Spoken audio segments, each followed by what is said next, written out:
हमने रजिस्टर्स और कैपेसिटर्स का ग्रुपिंग किया था, मतलब उनको सीरीज कम्बिनेशन और पैरेलल कम्बिनेशन में जोड़ा था, और हमने ये देखा था कि इक्विवेलेंट रेजिस्टेंस और इक्विवेलेंट कैपेसिटेंस कितना मिलता है।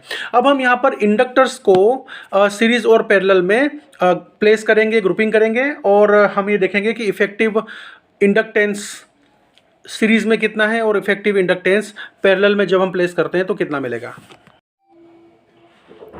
ग्रुपिंग ऑफ कॉइल्स, कोइल्स मतलब कि इंडक्टर्स।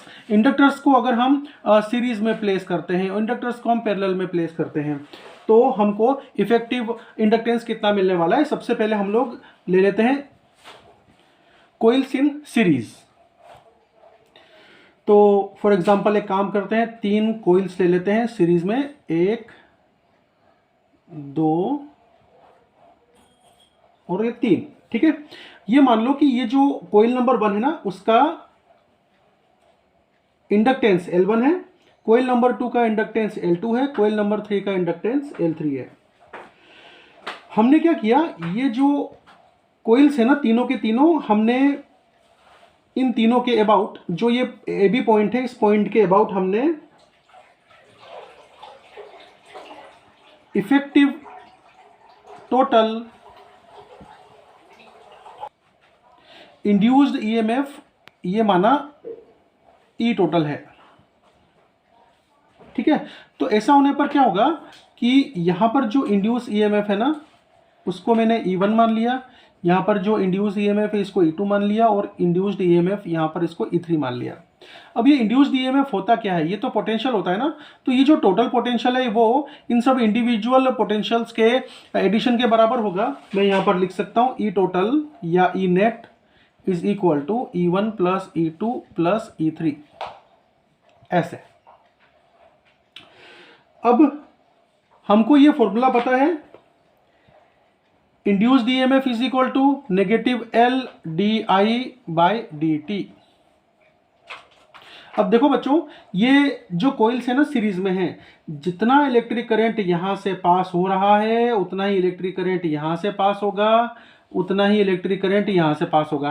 क्योंकि ऐसा तो है नहीं कि यहां से चार्ज चलेंगे और बीच में चार्ज गायब हो गए या नए चार्ज पैदा हो गए, ऐसा तो होने वाला है नहीं। तो इस फॉर्मूले के अनुसार E1 का वैल्यू हम क्या रखेंगे, E1 का वैल्यू अगर हमें रखना है तो हम यहां पर लिखेंगे माइनस, इस केस में self inductance L1 di/dt minus E2 का वैल्यू रखना है, तो E2 का वैल्यू होगा माइनस L2 di/dt, और इस E3 का वैल्यू क्या लिखेंगे, माइनस L3 di/dt, ऐसे, ठीक है। और बात रही है टोटल की, तो टोटल को हम लिखेंगे माइनस L नेट या L टोटल di/dt। अब देखो इसमें कॉमन क्या है, इसमें जो कॉमन है वो di/dt di/dt di/dt, ये तो कट जाएगा, तो बचा क्या, बचा ये। अच्छा यहां पर भी देखो माइनस है, माइनस है, माइनस है, माइनस है, दोनों तरफ LHS और RHS दोनों तरफ माइनस से मल्टीप्लाई कर दो, तो ये सब तो प्लस हो जाएंगे। तो हमको क्या मिला, L net is equal to L1 plus L2 plus L3, ठीक है। अब यहां पर देखो कुछ सिचुएशन ऐसी है कि अगर ये R1 और R2 है ना, और ये R3 रेजिस्टेंसेस, ये अगर हम लोग जोड़ देते सीरीज में, तो हमको R नेट कितना मिलता, वो हमको मिलता R1 plus R2 plus R3। तो जैसे रेजिस्टेंस में सीरीज का फॉर्मूला निकलता है नेट के लिए, टोटल के लिए, ऐसे यहां पर इंडक्टर के केस में ये फॉर्मूला निकल रहा है। तो यहां पर जो ये टोटल सेल्फ इंडक्टेंस है, इन सब का मिला करके ये जो टोटल सेल्फ इंडक्टेंस है, इसको हम लोग इक्विवेलेंट सेल्फ इंडक्टेंस भी बोलते हैं, इन सब का इक्विवेलेंट।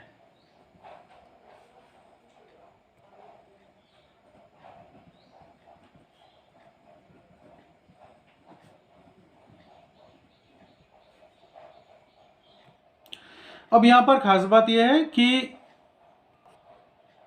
इन सभी इंडिविजुअल सेल्फ इंडक्टेंसेस में जो सबसे बड़ी वैल्यू है उसको मैं L मोस्ट कह देता हूं मैं, उससे भी बड़ा L नेट निकलेगा। और इसको ही ये जो एल नेट, एल टोटल या इफेक्टिव सेल्फ इंडक्टेंस भी हम बोल सकते हैं। तो total self inductance, net self inductance, effective self inductance, ये सब एक ही बात है। बच्चे इस फॉर्मूले को कुछ इस तरह से भी लिखते हैं कि net total effective self inductance series के केस में वो L1 plus L2 plus L3 होता है। आप इसे याद रख लेना, इसीलिए मैं यहां पर ये ब्रैकेट बना देता हूं। कोइल्स या इंडक्टर्स इन पैरेलल कॉम्बिनेशन, तो यहां पर हम एक पैरेलल कॉम्बिनेशन बना लेते हैं। ये इंडक्टर नंबर 1 जिसका सेल्फ इंडक्टेंस L1 है, और इंडक्टर नंबर 2 जिसका सेल्फ इंडक्टेंस L2 है, इंडक्टर नंबर 3 जिसका सेल्फ इंडक्टेंस L3 है। इनको हमने जोड़ दिया पैरेलल कॉम्बिनेशन में।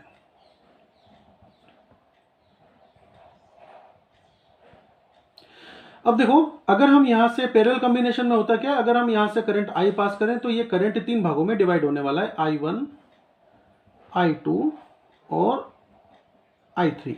ठीक है, तो यहां पर हम लिखे लेते हैं जो I नेट या I टोटल होता है ना, वो I1 plus I2 plus I3 होता है। अब जो करंट में dt समय में, ये जो करंट I1, I2, I3 है, इसमें dt समय में जो चेंजेस आएंगे वो चेंजेस क्या क्या आएंगे।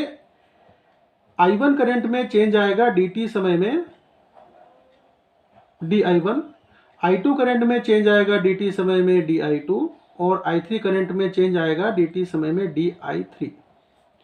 तो टोटल करंट में भी तो चेंज आएगा di नेट ऐसे। अब हम क्या करते हैं, सेम टाइम से सब जगह डिवाइड कर देते हैं ऐसे। तो ये कर ही सकते हैं, LHS और RHS में दोनों तरफ एक साथ डिवाइड कर सकते हैं। अब हम क्या करते हैं कि सभी तरफ चलो एक इक्वेशन देख लेते हैं। कौन सी इक्वेशन, जानी पहचानी सी इक्वेशन है। Induced EMF is equal to negative L di/dt। अच्छा, di/dt कितना होता है, di/dt इज इक्वल टू, इस माइनस एल को यहां नीचे लेके चले जाओ तो माइनस E अपॉन L इतना हो जाएगा। ठीक है, तो हम करंट 1 के केस में अगर di1/dt लिखें तो वो नेगेटिव EMF बाय L1 हो जाएगा। तो यहां पर देखो, यहां पर इसका वैल्यू लिखें हम इसके अनुसार, तो ये हो जाएगा माइनस E अपॉन L1। अब यहां पर कितना वोल्टेज है, यहां पर उतना ही वोल्टेज है जितना यहां पर वोल्टेज है, जितना यहां पर वोल्टेज है। क्यों ऐसा हुआ, ऐसा इसीलिए हुआ है, इंड्यूस्ड ईएमएफ एक जैसे इसीलिए है कि ये तीनों के तीनों पैरेलल में है ना, और पैरेलल में होने से वोल्टेज एक जैसे होते हैं।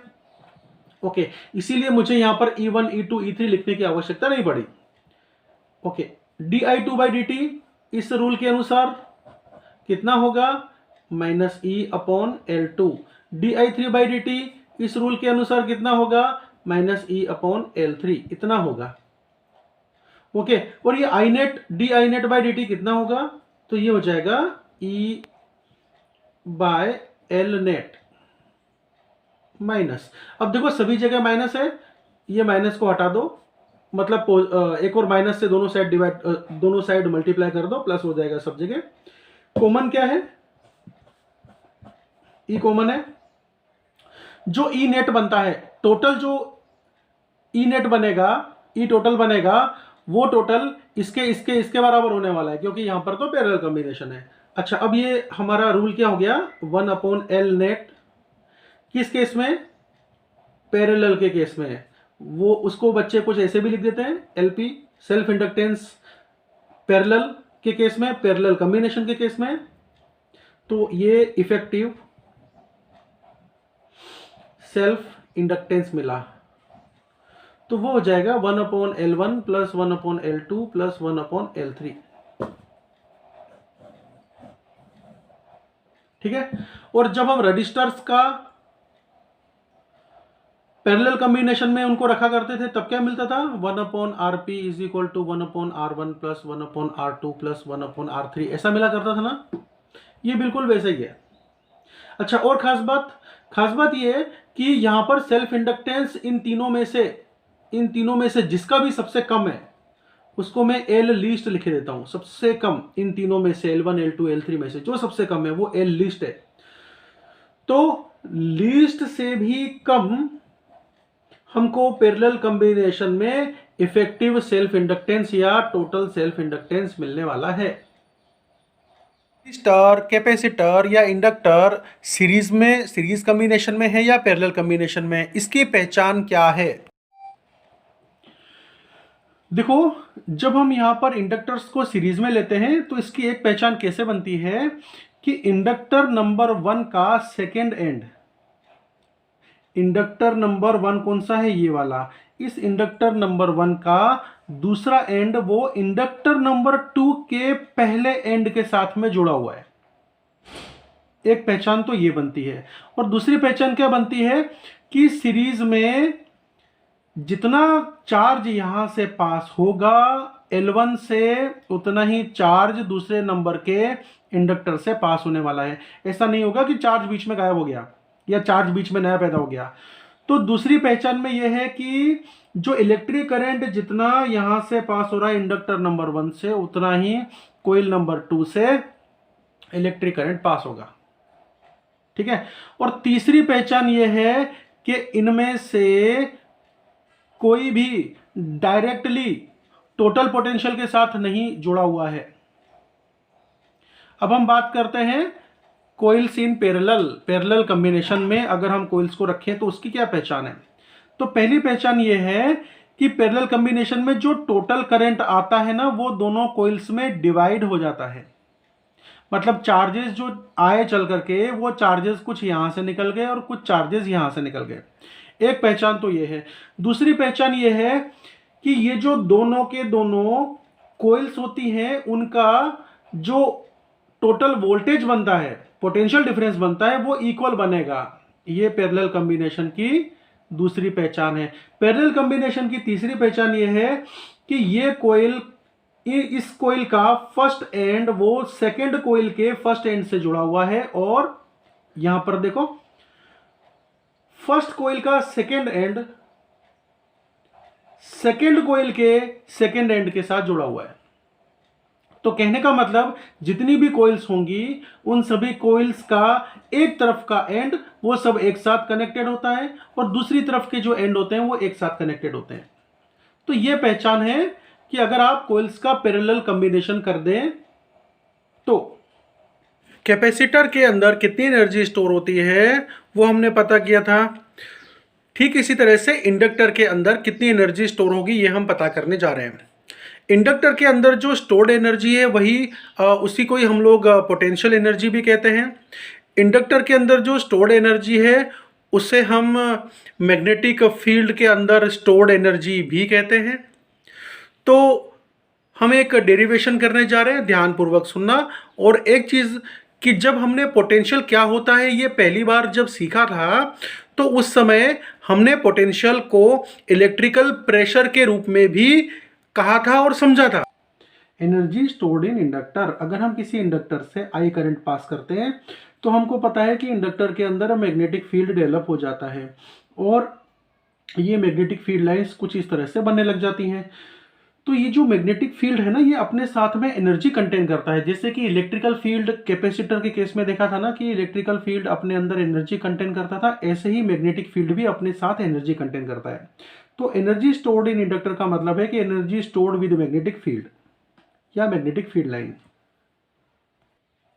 अब बच्चों जैसे ही ये जो इंडक्टर है बैटरी के साथ मैंने कनेक्ट किया है, जैसे ही आप स्विच ऑन करोगे तो जो करंट का वैल्यू है ना वो 0 से बढ़ता हुआ सपोज 10 एम्पियर की वैल्यू को अचीव करना चाहता है। 10 एम्पियर इस करंट की मैक्सिमम वैल्यू होगी और 0 एम्पियर करंट की इस करंट की मिनिमम वैल्यू होगी। ठीक है। तो 0 से लेकर के 10 एम्पियर तक की वैल्यू आने के लिए जो इलेक्ट्रिक करंट है वो 0 एम्पियर फिर 1 एम्पियर फिर 2 एम्पियर इस तरह से वो 10 एम्पियर तक की वैल्यू को अचीव करेगा। अब करंट पास हो रहा है कुछ ऐसे, करंट में इंक्रीमेंटल चेंज हो रहा है, करंट बढ़ रहा है। जब करंट में इंक्रीमेंटल चेंज होगा तो इस करंट को रोकने के लिए अपोजिट डायरेक्शन में इंड्यूस्ड ईएमएफ पैदा हो जाएगा, और ये इंड्यूस्ड ईएमएफ क्या करेगा, इस करंट को और रोकने की कोशिश करेगा। ये हम ऑलरेडी पढ़ चुके हैं कि इंडक्टर के अंदर इंड्यूस्ड ईएमएफ किस तरह से काम करता है। अब ये इंड्यूस्ड ईएमएफ का वैल्यू कितना होता है ये हम फाइंड आउट कर चुके हैं। इंड्यूस्ड ईएमएफ का value negative L D I by D T है। ये एल क्या है, एल इस कंडक्टर का सेल्फ इंडक्टेंस है, इस इंडक्टर का सेल्फ इंडक्टेंस है। अब इस बैटरी को इस इंड्यूस्ड ईएमएफ को ओवरकम करने के लिए कम से कम इतना तो मिनिमम ई इंड्यूस जितना तो इस बैटरी को इलेक्ट्रिकल प्रेशर मतलब कि पोटेंशियल अप्लाई करना पड़ेगा। अगर ये बैटरी कम से कम ई इंड्यूस जितना पोटेंशियल अप्लाई नहीं कर पाई, इलेक्ट्रिकल प्रेशर अप्लाई नहीं कर पाई, तो करंट तो आगे बढ़ेगा ही नहीं, है ना। तो इस बैटरी को कम से कम इतने मैग्नीट्यूड का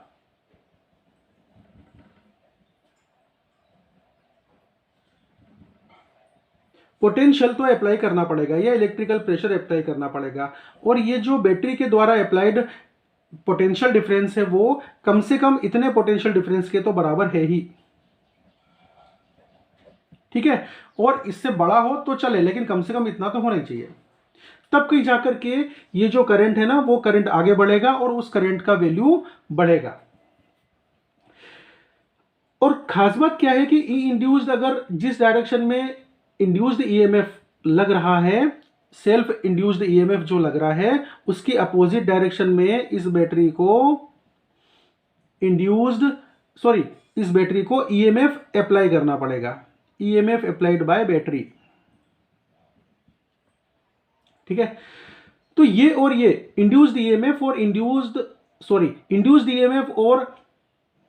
ईएमएफ अप्लाइड बाय बैटरी ये दोनों एक दूसरे के अपोजिट डायरेक्शन में हैं। तो यहां पर हम लिख लेते हैं E applied is in opposite direction of E induced. E induced कहां पर बनता है, ई इंड्यूस्ड जो है ये ईएमएफ इस इंडक्टर के अंदर बनेगा, क्योंकि यहां पर करंट जो पास हो रहा है इस करंट की वैल्यू में इंक्रीमेंट हो रहा है। अब ई इंड्यूस्ड का वैल्यू कितना होता है, तो माइनस इसका वैल्यू पुट करेंगे, ये minus L D I by D T. तो हमको ई अप्लाइड बाय बैटरी वो कितना मिला, माइनस माइनस प्लस हो गया, L D I by D T इतना मिला, ठीक है।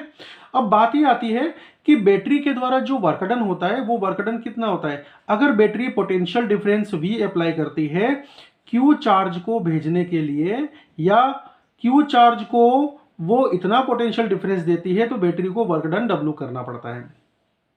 अगर बैटरी छोटा सा चार्ज dQ को भेजना चाहती है पोटेंशियल डिफरेंस V दे करके, तो वर्क डन बैटरी को dW करना पड़ेगा। अब V क्या है, V है potential difference applied by battery, ठीक है। तो यहां पर हमने ये क्या पता किया, ये EMF applied by battery, potential difference applied by battery तो है ये। तो वर्क डन कितना हुआ, देखो छोटा सा वर्क डन होगा potential difference applied by battery, V के बदले क्या लिखेंगे, ई अप्लाइड मल्टीप्लाइड बाय छोटे से चार्ज dQ को भेजना है, कहाँ भेजना है, छोटे से चार्ज dQ को भेजना है ऐसे इस सर्किट में ई इंड्यूस को ओवरकम करते हुए। तो वैल्यू लिखेंगे ई अप्लाइड की L D I by D T multiplied by D Q D W. अब हम ये पता कर लें कि इस बैटरी को टोटल वर्क डन कितना करना पड़ेगा, टोटल चार्ज Q को भेजने के लिए, या इस बैटरी को अभी करंट 0 है तो इस बैटरी को मैक्सिमम करंट I0, इसको मैं मैक्सिमम करंट बोले देता हूं, I0 को क्या बोलता हूं, मैक्सिमम करंट।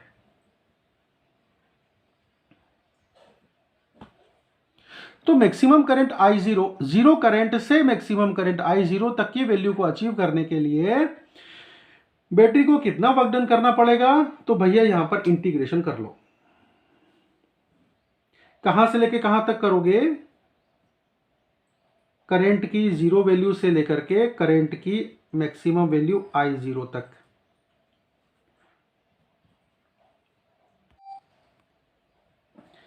इंडक्टर का जो सेल्फ इंडक्टेंस होता है वो तो कांस्टेंट है, क्योंकि वो तो इंडक्टर के शेप साइज पर डिपेंड करता है। तो एल को बाहर निकाले लेते हैं, एल बाहर आ गया। इंटीग्रेशन ऑफ जीरो से लेकर के जीरो करंट से लेकर के मैक्सिमम करंट तक। अब देखो D Q by D T, इसको ध्यान से देखो, D Q by D T क्या होता है, इलेक्ट्रिक करंट होता है ना। तो यहां पर लिख लो एल डी आई इंटू आई। इसको कैसे लिख सकते हो, एल इंटीग्रेशन जीरो से लेकर के मैक्सिमम करंट तक आई डी आई। अब आई डी आई का इंटीग्रेशन कितना होगा, तो देखो integration of x D x होता कितना है, वो एक्स स्क्वायर बाई टू ही तो होता है। ऐसे यहां पर integration of I D I कितना होगा, तो चलो एल जो कांस्टेंट है वो तो लिखा हमने, और ये आई स्क्वायर बाई टू हो जाएगा। मतलब आंसर हमारा आया 1/2 एल इंटू आई स्क्वायर। ठीक है, तो एल इंटू आई स्क्वायर ये क्या है, ये total work done by battery है।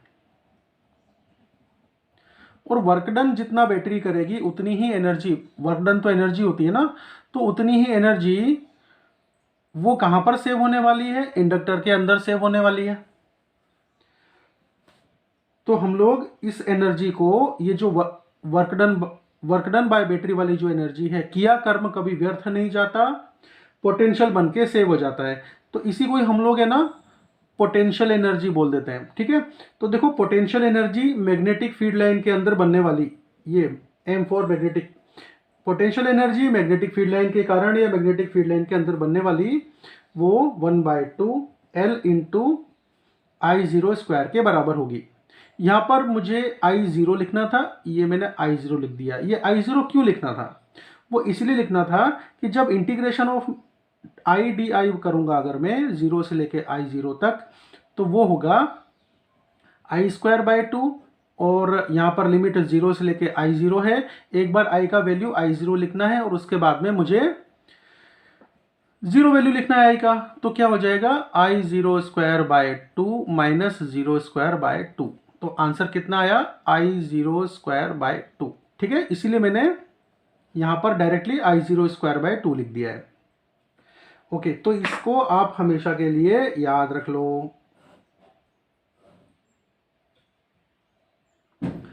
तो हम कैसे कहेंगे, हम ऐसे कहेंगे कि work done to increase current I, current I को इंक्रीज करने के लिए, work done to increase current I flowing through coil will get stored, वो स्टोर हो जाएगा, will get stored as potential energy in coil, है ना। बैटरी इस करंट को बढ़ाने के लिए जो वर्क डन कर रही है, इस करंट को कहां से कहां तक बढ़ाने के लिए, जीरो से लेकर के मैक्सिमम वैल्यू तक बढ़ाने के लिए जो बैटरी वर्क डन कर रही है, वही वर्क डन कॉइल के अंदर, इंडक्टर के अंदर स्टोर्ड पोटेंशियल एनर्जी के रूप में स्टोर हो जाएगा। तो कोई पूछे कि मैग्नेटिक फील्ड लाइंस के साथ ही अटैच्ड एनर्जी है, तो हम कहेंगे आप सत्य बोल रहे हो। कोई कहे कि इंडक्टर के साथ रही हुई है एनर्जी है, हम कहेंगे कि आप सत्य बोल रहे हो। इंडक्टर के अंदर कितनी एनर्जी स्टोर हुई ये तो हमने पता कर लिया, वो stored energy 1/2 L I0 square के बराबर है। अब हम ये पता करेंगे कि इंडक्टर के अंदर ये जो एनर्जी स्टोर हुई है, इसका लिंक तो मैग्नेटिक फील्ड के साथ में ही है ना, क्योंकि मैग्नेटिक फील्ड में वेरिएशन था, मैग्नेटिक फील्ड कोयल के अंदर बन रहा था, तभी तो ये सारी घटनाएं हुई कि इंड्यूस ईएमएफ अपोजिट डायरेक्शन में लगा, किसके, करंट के चलने के, जो बैटरी करंट चलाना चाहती थी उसके अपोजिट डायरेक्शन में लगा। तो बैटरी को कम से कम उतना इलेक्ट्रिकल प्रेशर, मतलब उतना पोटेंशियल तो देना पड़ा जितना कि इंड्यूस्ड ईएमएफ लग रहा था। ठीक है, अब हमें ना एग्जैक्टली वो फॉर्मूला पता करेंगे कि मैग्नेटिक फील्ड लाइंस या जो मैग्नेटिक फील्ड है ना, उसके अंदर एनर्जी कितनी स्टोर होती है। बच्चों, मैंने आप लोगों के लिए ये नोट्स मैन्युफैक्चर किए हैं। अभी अभी का जो टॉपिक था एनर्जी स्टोर्ड इन इंडक्टर, तो जो बच्चे ऑलरेडी मेरे साथ में जुड़े हैं वे क्या करते हैं, वे ये करते हैं कि मेरे द्वारा भेजे हुए नोट्स को ओपन करके बैठते हैं और वीडियो लेक्चर ध्यानपूर्वक सुनते हैं।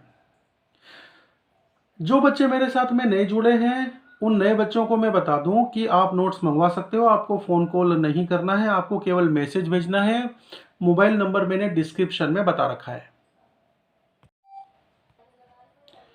Magnetic energy stored in solenoid या कॉइल या इंडक्टर। तो किसी किसी भी इंडक्टर के अंदर से जब मैं इस इंडक्टर के थ्रू करंट पास करता हूं तो मैग्नेटिक फील्ड लाइंस बनती हैं, ठीक है। और ये जो मैग्नेटिक फील्ड लाइंस बनेगी, ये मैग्नेटिक फील्ड लाइंस अपने साथ में एनर्जी रखती हैं अपने साथ। Magnetic field lines contain energy with them. वो एनर्जी कितनी है वो हम पता करने वाले हैं। देखो बच्चों, अभी अभी हमने एक फॉर्मूला देखा था, और फॉर्मूला ये देखा था कि जो मैग्नेटिक पोटेंशियल एनर्जी है inside the conductor, sorry inside the inductor या कोइल या इनसाइड द सोलेनोइड, तो वो कितना है 1/2 LI0² इतना है। अच्छा, अब आप ये जानते हो कि ये जो इंडक्टर है इसका सेल्फ इंडक्टेंस अगर L हो तो उस L का वैल्यू कितना होता है? उसका वैल्यू होता है μ0 n² L इंटू ए। तो हम इस L का वैल्यू पुट करेंगे इतना। ये इक्वेशन याद है ना बच्चों? साथ ही साथ इक्वेशन याद करते चलना। 1/2 L के बदले μ0 n² L इंटू ए। अब देखो बच्चों, इसके बारे में बात करते हैं। जब करंट बढ़ता बढ़ता जीरो से लेकर के और I0 मतलब कि मैक्सिमम वैल्यू अचीव कर लेता है, और इस इंडक्टर के अंदर जब करंट इस मैक्सिमम वैल्यू पर फ्लो करता है तो इस इंडक्टर के अंदर मैग्नेटिक फील्ड बनता है। ये मैग्नेटिक फील्ड कितना बनता है? इसका फॉर्मूला है μ0 NI, और अगर करंट I के बदले I0 फ्लो हो रहा हो तो मैग्नेटिक फील्ड इतना बनेगा, ठीक है। अब हम ये I0 का वैल्यू पता करना चाहें तो I0 का वैल्यू क्या होगा? I0 को आप सब्जेक्ट बना लीजिए, बाकी μ0 n को इस तरफ भेज दीजिए, बन गया B/μ0 n। अब ये जो I0 का वैल्यू है ना, जो B/μ0 n आया है, इस वैल्यू को हम लोग यहां पर पुट करने वाले हैं, ये I0 के बदले, ठीक है।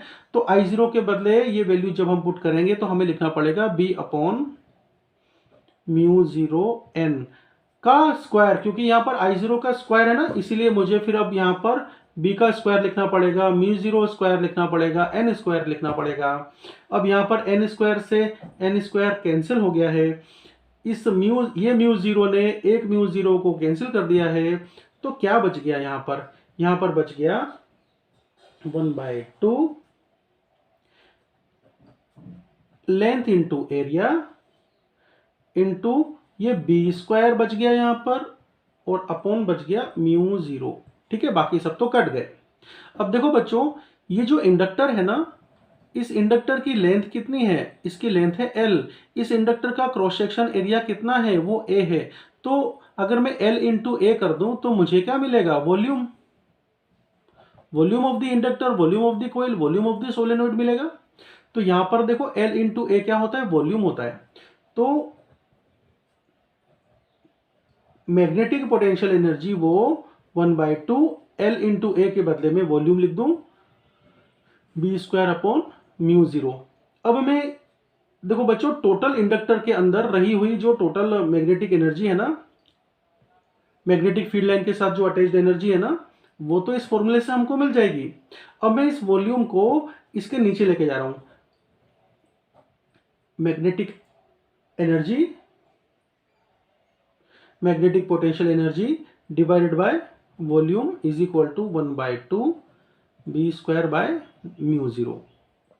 अब इस फॉर्मूले को ध्यान से देखना। ये जो पोटेंशियल एनर्जी है, मैग्नेटिक पोटेंशियल एनर्जी, इस magnetic potential energy per unit volume का मैं सिंबल दे देता हूं, ये ऐसे। तो इस सिंबल को मैं क्या कहूंगा? मैग्नेटिक पोटेंशियल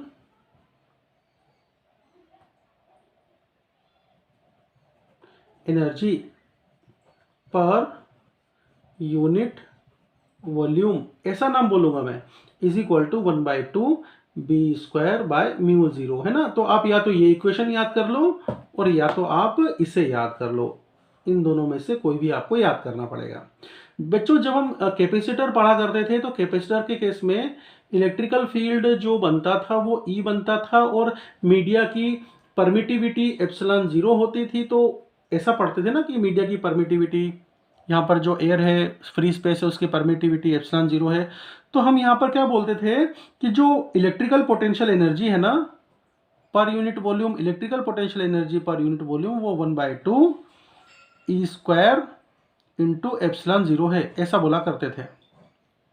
ठीक है, अब देखो ये फॉर्मूला कितना मैच करता है, काफी मैच करता है ना यहाँ से। ओके, हम लोग है ना इसको कुछ इस तरीके से भी लिख सकते हैं, magnetic potential energy per unit volume is equal to 1/2 1/μ0। और देखो ये जो बी स्क्वायर है ना, मैग्नेटिक फील्ड इंटेंसिटी का स्क्वायर, इसको हम ऐसे भी लिख सकते हैं बी डॉट बी, यहां पर हम डॉट प्रोडक्ट के फॉर्म में भी लिख सकते हैं इसको। तो आप इसे भी याद कर सकते हो। आपको इन तीनों में से कोई भी एक इक्वेशन याद करनी है। अब यहां पर खास बात क्या जानने के लिए मिलती है, वो ये मिलती है, देखो यहां पर भी हमें वही बात जानने के लिए मिलती है, यहां पर भी इलेक्ट्रिकल के केस में भी हमें वही बात जानने को मिली थी कि जो एनर्जी है ना फील्ड के अंदर, चाहे वो मैग्नेटिक फील्ड हो चाहे वो इलेक्ट्रिकल फील्ड हो, मैग्नेटिक फील्ड हो चाहे इलेक्ट्रिकल फील्ड हो, फील्ड के साथ जो अटैच्ड एनर्जी है या फील्ड जो एनर्जी कंटेन करता है अपने साथ में, वो फील्ड स्ट्रेंथ के स्क्वायर के प्रोपोर्शन में होती है। तो चाहे हमने इलेक्ट्रिकल एनर्जी या electrical potential energy per unit volume find out किया था या magnetic potential energy per unit volume find out किया है, दोनों के केस में ये रिजल्ट तो सेम है। अब बच्चों आज की फिजिक्स की पंचायत को हम विराम देते हैं और सर्वे भवन्तु सुखिनः सर्वे सन्तु निरामया, आप सभी सुखी और स्वस्थ हों, ऐसी ईश्वर से मंगल कामना करता हूं।